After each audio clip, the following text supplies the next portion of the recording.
Hi, I'm Bob Morwell, pastor of Union United Methodist Church in Quincy, Illinois, and this is episode 17 of CyberBible 2.0, our online study of the Gospel according to Luke. We take up with chapter 6, verse 23. Jesus has just told his listeners that a time would come when their persecutions would come to an end and the kingdom of God would be made manifest. He then says, "Rejoice in that day and leap for joy, because great is your reward in heaven." That is how their ancestors treated the prophets. He then goes on to deliver a set of warnings to those who have profited from the injustice of the world and have sought to maintain a status quo in which they are privileged, but others are oppressed. But woe to you who are rich, for you have already received your comfort. Woe to you who are well fed now, for you will go hungry. Woe to you who laugh now, for you will mourn and weep. Woe to you when everyone speaks well of you, for that is how their ancestors treated the false prophets. There's no denying that Jesus is delivering a powerful critique of the lifestyles of the rich and famous of his time, and a warning for our time. God is simply not impressed with the sort of stuff our world so often counts as supremely important.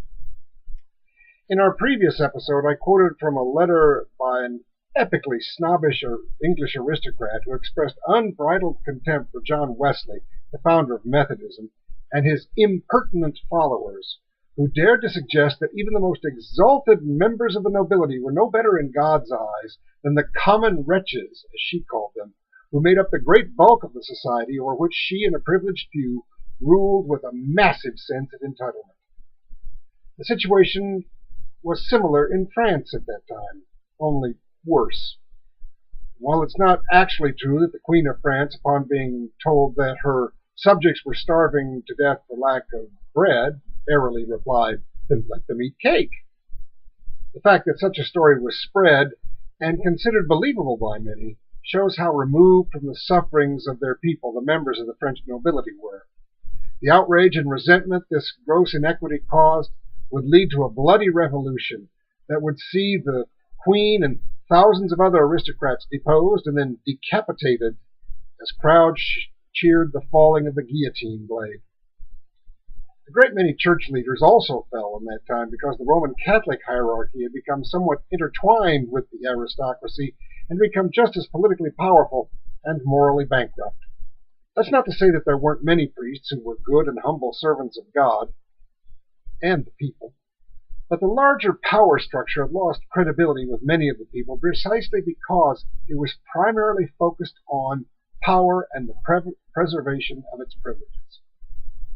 Tragically, the French revolutionaries went power mad and unleashed a reign of terror that saw mass executions and dictatorship in its wake.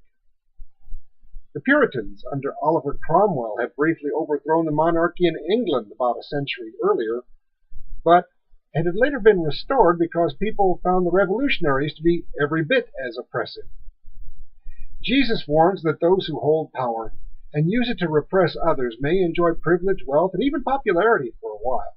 But ultimately, if they are seduced by the desire to hold on to these things by denying dignity and hope to others, they will be crushed.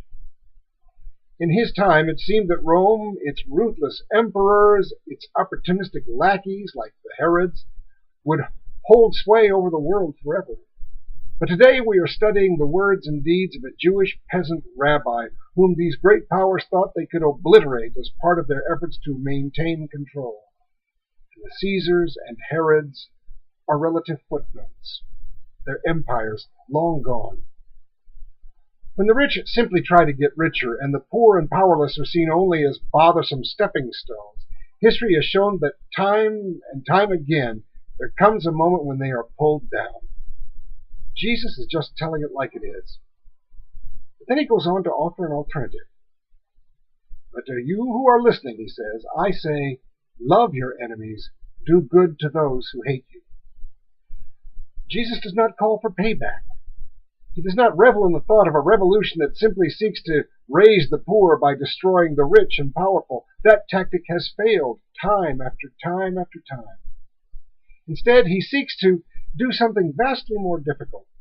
He calls for those who feel they have every right to exact revenge from the people who have oppressed and degraded them to abandon that dead-end pursuit and to truly transform themselves and the world by genuinely loving the people who have treated them so badly.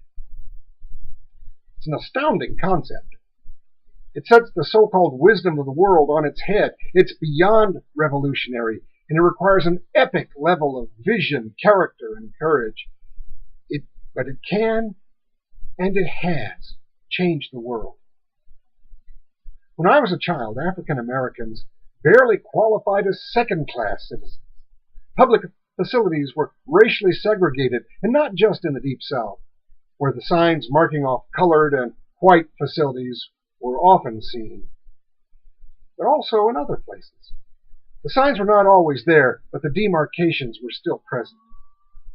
The first time my younger brother and I went to a movie by ourselves, we decided to sit in the balcony of our local theater. We thought it'd be cool, but an angry usher ordered us out of the balcony. We were both puzzled by his order and by his attitude. We weren't doing anything but watching the movie. It was only years later that I learned we had transgressed an unofficial but very real racial dividing line. Blacks were relegated to the balcony.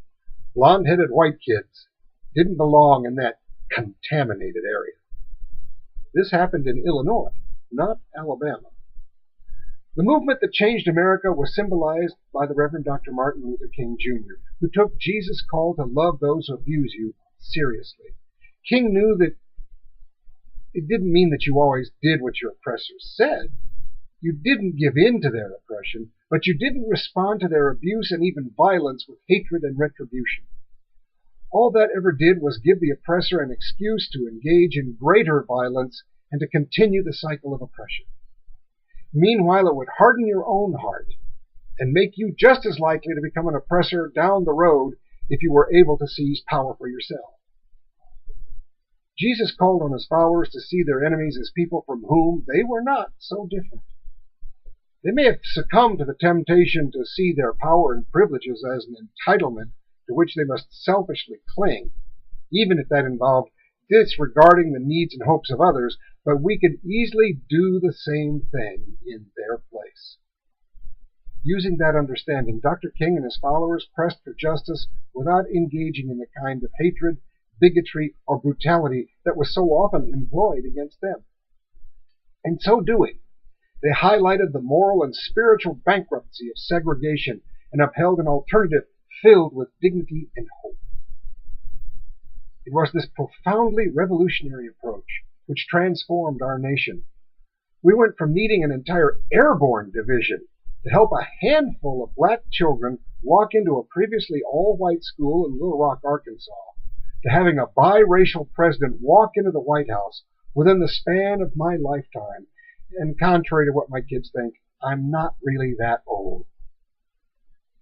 We also saw nonviolent movements bring down apartheid in South Africa and even the mighty Soviet Empire without bringing on bloodbaths. Jesus calls us to see ourselves in our enemies and to love them as we would ourselves. We would wish to be forgiven for our misdeeds. We would want someone to help us find redemption and a life that is lived for something beyond desperately and fearfully clinging to personal privilege which can never be maintained indefinitely. He says, if you love those who love you, what credit is that to you? Even sinners love those who love them. And if you do good to those who do good to you, what credit is that to you? Even sinners do that. Jesus calls us to do what God does. Love your enemies. Do good to them and lend to them without expecting to get anything back. Then your reward will be great, and you will be children of the Most High, because he is kind to the ungrateful and the wicked. Be merciful, just as your Father is merciful. It's not easy, but the other paths lead to dead ends. I invite you to post any questions or thoughts you may have in response to this episode of CyberBible 2.0, and you are always invited to join with us in worship and study and service at Union United Methodist Church in Quincy. Peace.